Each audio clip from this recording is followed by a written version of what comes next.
All right, everybody, welcome back to the show. We got a very important episode for you today. Tomorrow, Tuesday, May 19th, is the primary election day in Kentucky's 4th Congressional District between Thomas Massie and a AI clone serving the Israel lobby. So we'll be discussing why Massie must win re-election. We'll be talking about his record in Congress.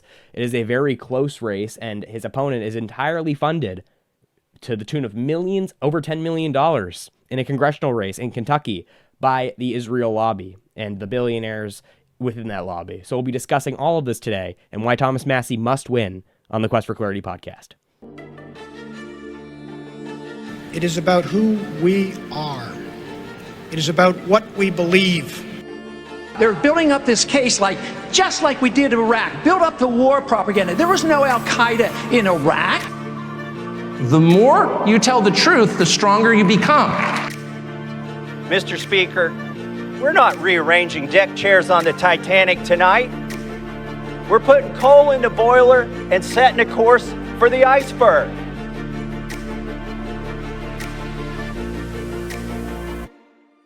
Maybe we should improve the liberty of our own country before we seek to do so abroad. Some of us have paid attention to the fact that the expert class, including the foreign policy experts, lie all the time. The correct answer to this, of course, as it always is liberty.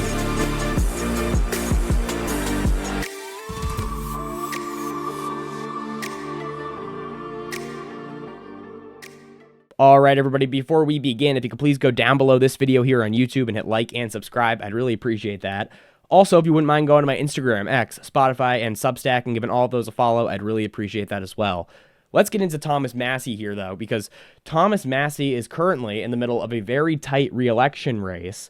I'll put up the current poly market percentages up above me here so you can see at the time of recording who is favored to win. It is very tight, and this is for many reasons. Thomas Massie, throughout his over a decade career in Congress, has consistently won re-election in the primaries and the general election in his district, Kentucky's 4th District, by wide margins, landslides, every single time. It is this year, this re-election campaign, however, that he's faced incredible backlash from the Trump people, from the entire ecosystem around Donald Trump, the political establishment surrounding him, and the Israel lobby, who are very much upset with Thomas Massie's stance on Israel, foreign aid, and his position on war in general, in favor of endless wars on behalf of Israel. And Thomas Massie thinks it's the American military's job to defend the country, not launch endless wars on a foreign country's behalf. So we're going to go point by point here. Of course, there are many more points besides war, but that's where we're going to start as to why Thomas Massie is by far the best member of Congress, has been for years, and why him winning re-election is absolutely essential to this country, to the idea of a republic in this country that doesn't have congressional seats in Midwest states get bought entirely with millions and millions of dollars by people serving a foreign country. People who don't live in Kentucky, probably haven't ever stepped foot in Kentucky, who don't at all know the concerns of people of Kentucky, but are paying the campaign finances for this complete clone, this person who has no ideas, Thomas Massie's opponent, who shall not be named because it's not even relevant who he is. He's a complete non-entity. He is promising to be a rubber stamp on everything the DC establishment wants to do. And this Israel lobby, Adelson, Paul Singer, these billionaires who work on behalf of Israel, unofficially but essentially, are funneling over $10 million to this man's campaign because he promises to be, again, a rubber stamp on everything they want to do. So that is what is so important to understand here, is that the reason these people are against Thomas Massie is not because they are against his libertarian principles. It is because, specifically, the issues that put them over the edge, the issues that Trump breaks with Massie on are, we'll go over them here, Israel, as Trump himself has said explicitly. He said Massie is an enemy, a hater of Israel, as if that's a reason Americans should be against him. And number two, the Epstein cover-up, which we'll get into in a bit, which Massie dedicated the entire last year of his career, putting it on the line, to releasing the information for, getting the Epstein files, which Trump promised to release, out for the public to see, because it exposes so much of what our government has been doing behind our back, as well as foreign governments. So let's get into this here. We're going to start off with the issue of war, and we'll play a couple clips here of Thomas Massie and his stance on war in general. But specifically with this Iran war, he has been the best person in Congress standing up against this, better than most of the Democrats on war. You'd think that the Democrats, who are not anti-war in any sense, they all supported the war, the endless funding for Ukraine under Joe Biden. They still support it now. These people, you would think, just because it's politically beneficial, would be against the Iran war very vocally and very loudly, not because they're principally against war or against this war for any educated reason, but because Trump is doing it. You would think that would be how it goes. But because of the fact that the Israel lobby has bought almost all of Congress in both parties, they are all for this. At least the vast majority of them are. They are all for this. Even the ones who hate everything else Trump has ever done are very much for this. And that should tell you something. The one issue that they can all unify on is this war against Iran. And that's a little bit weird, but it all makes sense when you realize they are all bought by the Israel lobby. And this war, of course, is explicitly being conducted on behalf of Israel. So that when you connect the dots, it makes sense. Thomas Massie, on the other hand, this libertarian Republican who's against all foreign aid and against basically every war that's ever occurred under his time in Congress, he is principally, because of his libertarian principles, anti-war, and he is against this war. Let's look at some of the statements when this war was launched from Thomas Massie. Take a look. A sustained war with Iran will not stabilize the region. It's already ignited the region. It will radicalize new generations of terrorists, and it will send more swarms of refugees into Europe and the United States. If American lives are to be risked and American blood is to be shed, that decision must be debated and voted on by the representatives of the American people, and that debate is meant to be arduous, and that vote is meant to be hard. I have a theory. I think my colleagues don't want to go on record because we have a terrible track record of meddling in the Middle East. They don't want their name associated with this when it doesn't turn out well. But Congress cannot be bothered with its constitutional duty because for many in this chamber, it's easier to simply allow someone else's sons and daughters to be sent to combat. Now, if you see the background behind me, and if you've been watching any of my book recommendation videos, you know I'm a big fan of Ron Paul. He is, of course, a retired congressman from Texas, and he was right about essentially everything. He predicted just about every catastrophe that's happened in the last 25 years. He was right about every single war at the beginning, saying it would be a disaster, this is not in America's interest, and that we shouldn't be funding these wars across the world. He was right about all of that, and people will admit that now, but they wouldn't at the time. He gets smeared at the time with every bad name in the books because he's not for a reckless war. Thomas Massie is basically carrying the mantle for Ron Paul in Congress on the issue of foreign policy. He is against these wars for the principled reason that they are not in America's interest. He is America first in the truest sense of the word, of the term. And unlike the people who say America first, but literally launch wars for a foreign country, Thomas Massie is sticking to that and saying, is this war in America's interest? Obviously not. Obviously, when we have the President of the United States, we have Mike Johnson, the Speaker of the House, and we have Marco Rubio, the Secretary of State, all saying in the beginning of this war that it was launched for Israel. This was launched because Israel was going to go launch it anyways, and we had no power to stop them. This country we've given hundreds of billions of dollars to and launched wars on behalf of. We have no power, we have no sway over their decision-making when launching this war in Iran. That's why we launched the war. When we've had these powerful officials openly saying this, that they're saying it's being done because of the actions of Israel, it's being done for Israel, obviously, then the foremost priority is not the concerns of America. And Thomas Massie understands that, and for that reason is against the war. It's pretty simple, actually. People like to conduct these ideas that Thomas Massie works for the Iranians, like they've literally said this is a smear campaign over the last couple weeks, that he's working on behalf of the Iranians, he's getting paid by the Iranians, as if there's ever any evidence of that. They are trying to concoct this idea that he's a third worldist, that he's pro-Islam. Thomas Massie explicitly states why he's against the wars. He is against them because they are not in the benefit of this country. They're getting Americans killed for no good reason. And they are not America first. They are America last. They are everything Trump promised not to do.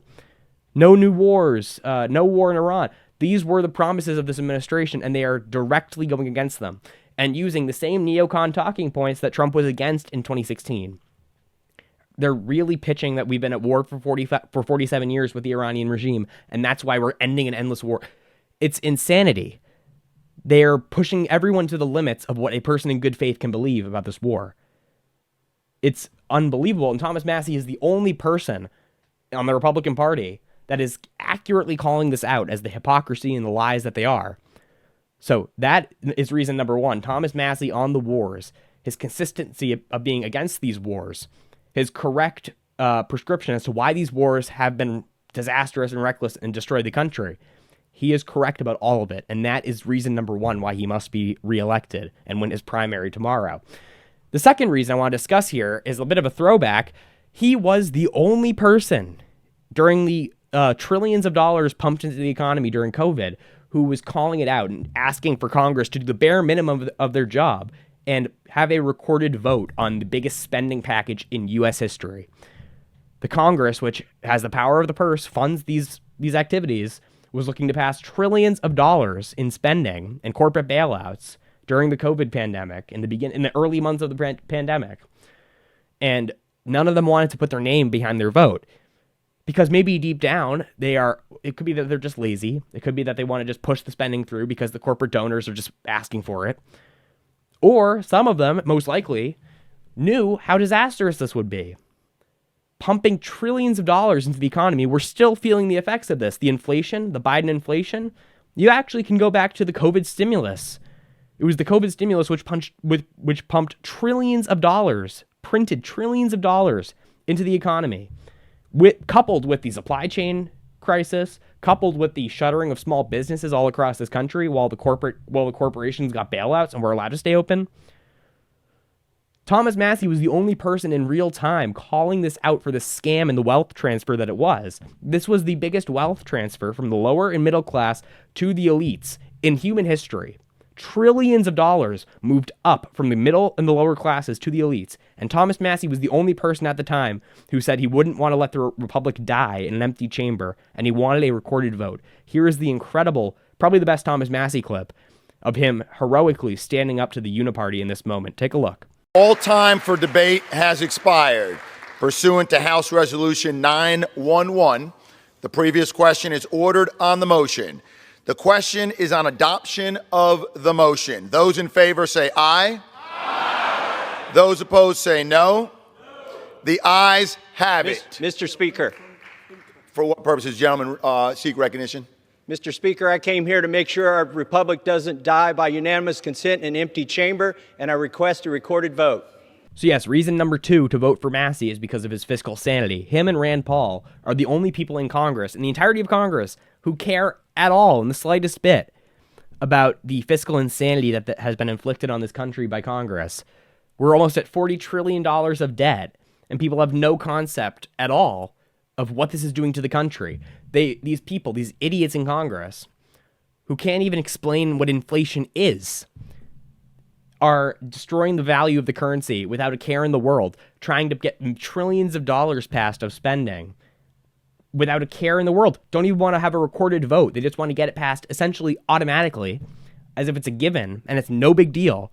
And there's only upside to pumping $2 trillion over that into the economy, bailing out all these corporations while shuttering small businesses and having the supply chain crisis. They have no concept of any of the consequences of any of their actions. And Thomas Massie is the only person who understands anything about economics, about spending, about fiscal policy. He's the only one. So he needs to be there for all these big spending bills to call it out for what it is, which is massive spending, bailouts for corporations, foreign aid to the countries across the world, and fundamentally America last. So he needs to stay in there for that reason as well. The third reason we'll go over, which is what's transpired over the past year, is the Epstein cover-up. Thomas Massie and Ro Khanna, as well as Marjorie Taylor Greene, Lauren Boebert, and Nancy Mace, were the only people in Congress who were fighting to get the Epstein files released after Pam Bondi and Kash Patel covered it up early last year. You'll recall last summer when Patel, Bongino, and Bondi all signed their names on the letter from the DOJ saying there's nothing to see here, the Epstein investigation is over, and we're done.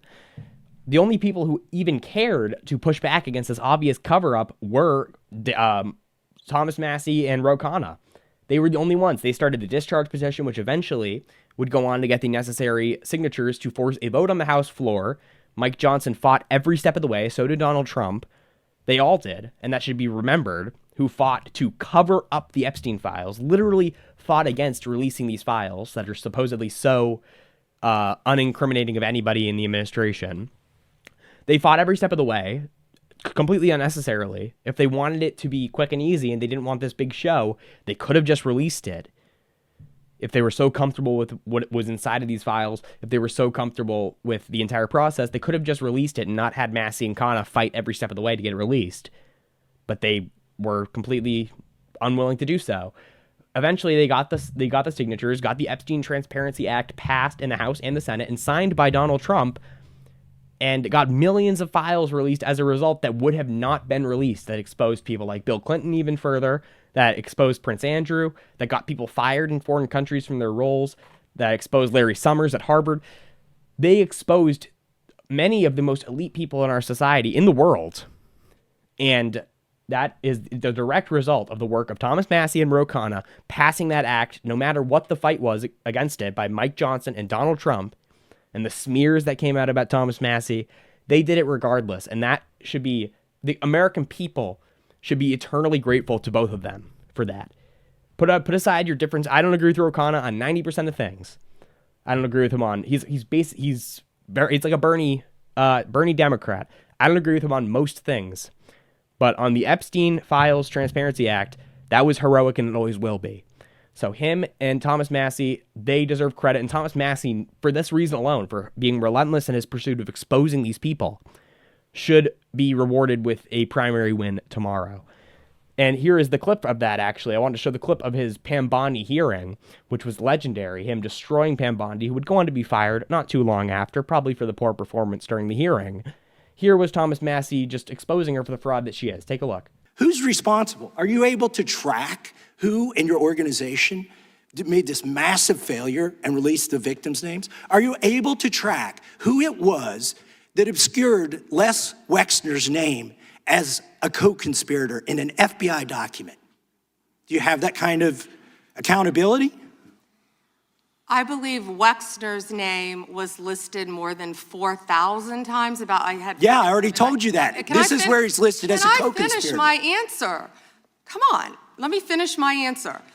We corrected that within 40 minutes. He was already, you're acting like everybody's trying to cover up Wexner's name. Reclaiming my time. I'm going to answer this question. Reclaiming my time. Mr. Chairman. This is how this works. Can I have my time back? Mr. Chairman. The gentlelady can give her answer. The time belongs to the gentleman from All Kentucky. right, I'm reclaiming my time. Can I give my answer? So Yes. I'm going to put the language of the bill up on the screen.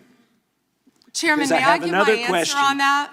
It's a political joke, and I need to give my answer on that. We'll let the Attorney General respond, and then the gentleman can move to his Chairman, next question. it's my time. Within 40 minutes, you asked me a question. You can give Within me- 40 minutes, Wexner's name was added back. Within 40 minutes of me catching you red-handed. There was one redaction out Where of he's over listed as a 4,700, co-conspirator. and we invited you Show in. the video. This guy has Trump derangement syndrome. He needs to get, you're a failed politician. Gentlemen, You need to I get want on you to these watch the video. matters. Mr. Chairman, please restore his time and remind the witness of the rules here. There is no credible information.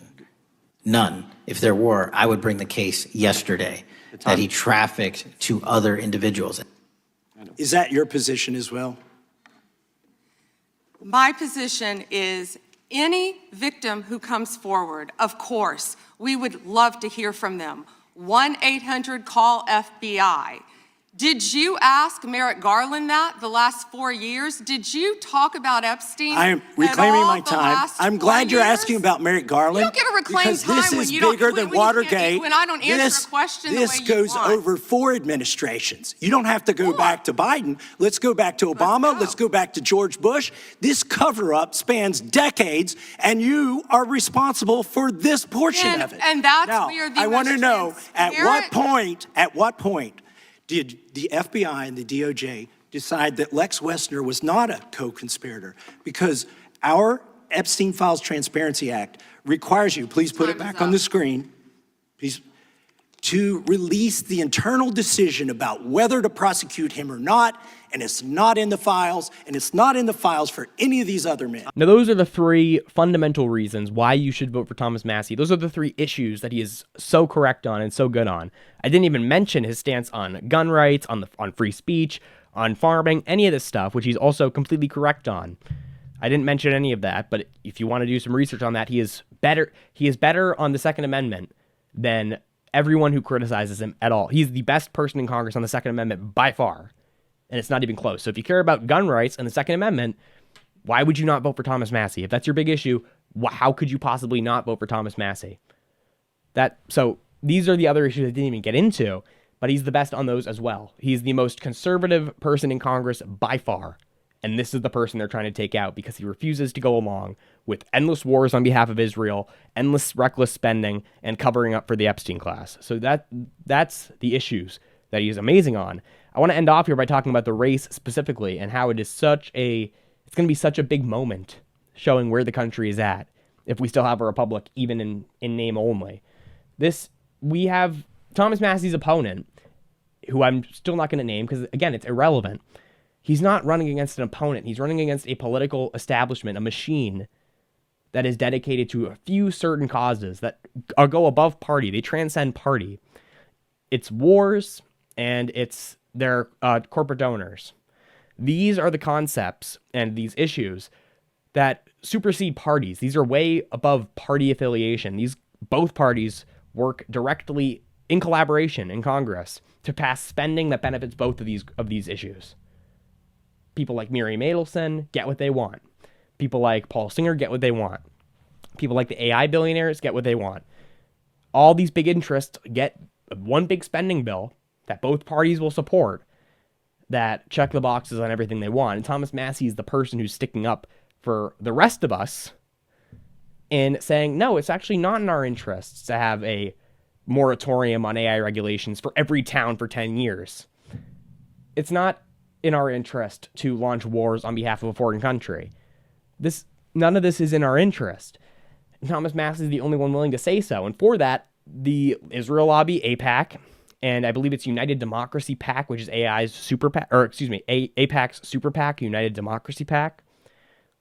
Miriam Adelson, the biggest single dollar donor in politics, basically. She gave hundreds of millions of dollars to Donald Trump in 2024. Paul Singer, who is Marco Rubio's biggest backer from Florida. These people have poured over $10 million, I believe it's over $15 million combined, into Thomas Massie's campaign, into Thomas Massie's re-election race in Kentucky to try and oust him. They are backing this Trump-endorsed shell of a person who has no beliefs of his own and trying to oust Thomas Massie for the crime of being principled and actually following through on the promises that Trump made in 2024 about the wars, about all this stuff, about the Epstein files, government transparency, spending.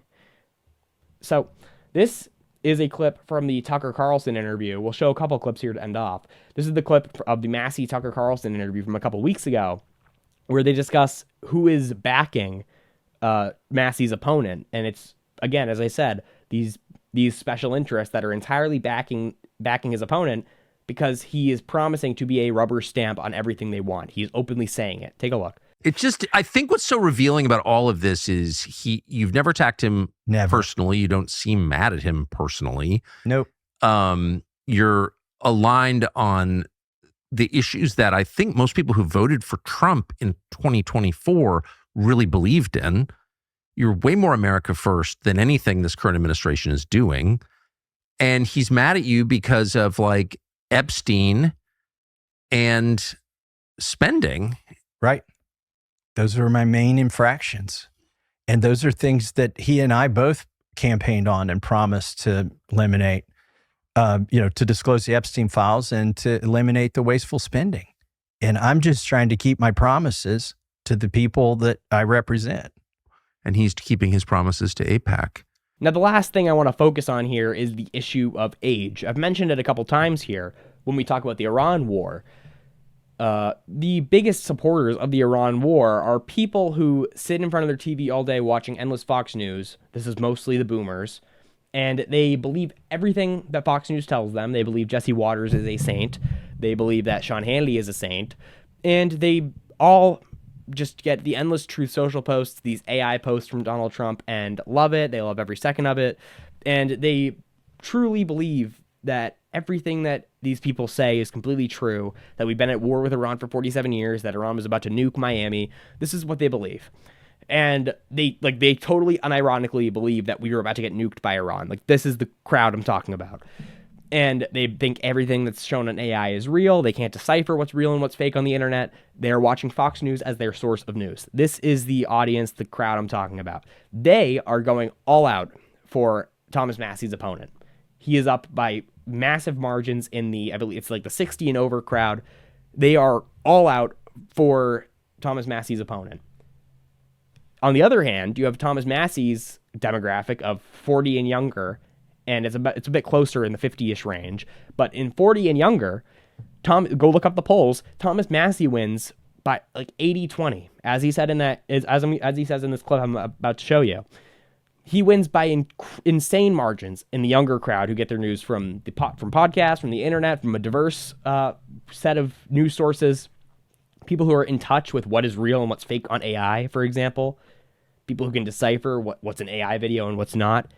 People who are more in tune with where the energy is. This is what's going to determine the election. It's the age that turns out the most. It's going to be really close. It's going to depend on turnout.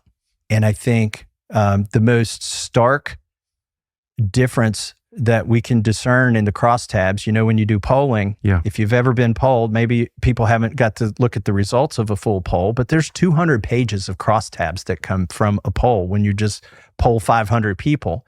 Because at the end of the poll, you ask, what's your race? What's your religion? How old are you? If sometimes in the poll you ask the income, your household income, and you look at the crosstabs and try to find out, is there a group of people we're doing better with or worse with? What do we have to work on? And the most stark contrast in my crosstabs is age. And if under 40, I win like 80-20. 80-20? It's like, it doesn't even look real. Okay. And those folks are getting their news from social media, from podcasts, from you, I think. Between 40 and 65, I do really well. That's the age group you and I are in. Yes. Those people, I think, watch the news, but they're suspicious of what they see. And then the folks, not all of them, but I'm not doing that well with 65 and up. And I think that's because they're watching Fox News 24/7. And Fox News has blocked me out. I used to be on there every week. I went on your show when you were on Fox. Always, yeah. I've gone on Laura Ingram's show, Shannon Bream's show. I've gone on, Hannity's show. I've been on all those shows, but not in the last 18 months. Why? Because Fox wants access to the White House. They want the scoop. They want to make sure they're in the press gaggle. They want to be there when Marine One lands to ask a question. They want to get called on. And they know that if they in any way let me have a platform, that they will be deprived of those things that they want from the White House. And that's just how it works. If the young people are motivated enough, and I'm hopeful they will be, to go out and support Massie in this election in huge numbers, then I think that he has a solid shot. However, if the young people take a day off, don't go out and vote Massie, they aren't paying attention, and we let the boomers, the older people, go out and vote in way bigger numbers for Thomas Massie's opponent, then that's going to determine the race. This is the divide. It's an age divide. It is the older generation, which, again, are stuck watching Fox News, which is completely fake propaganda, and have no idea what's real or what's not. They are totally swept away by every Truth Social post from Donald Trump, and they are stuck in this loop of this echo chamber, which never challenges anything that the president ever does, including his endorsements of these non-entities, like Massie's opponent. They aren't critically thinking at all, and they are totally on board with all of it. It is that versus the young people who are dynamic, who have an ideology that they believe in passionately. They are thinking through the issues in their free time, and they see Massie as a person who's fighting against the establishment that is screwing over their generation. Thomas Massie is fighting against the wars, which are funded by endless spending, which is devaluing the currency.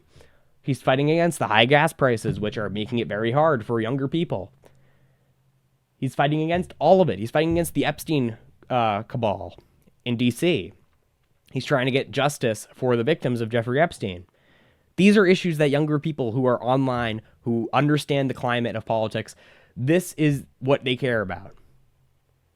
And I'm hopeful that Thomas Massie can win if enough people, younger people who are energetic about this, can get out there and vote for Massie. So that's where we'll end it off for today. If you live in Kentucky's 4th Congressional District, get out tomorrow, Tuesday, May 19th, and vote for Thomas Massie, because it is essential for the Republic that we don't allow a foreign lobby to buy a Kentucky congressional seat for tens of millions of dollars. We cannot allow that to happen. That's a terrible precedent to set. And a lot of hope in saving the country would be lost if that were the case. That's where we'll end it off for today. Thank you guys so much for watching. Please be sure to go down below and hit like and subscribe here on YouTube. And go follow my Instagram, X, Spotify, and Substack. And I will see you guys in the next episode. Have a good day. It is about who we are. It is about what we believe. They're building up this case just like we did in Iraq. Build up the war propaganda. There was no Al-Qaeda in Iraq. The more you tell the truth, the stronger you become. Mr. Speaker, we're not rearranging deck chairs on the Titanic tonight. We're putting coal in the boiler and setting a course for the iceberg.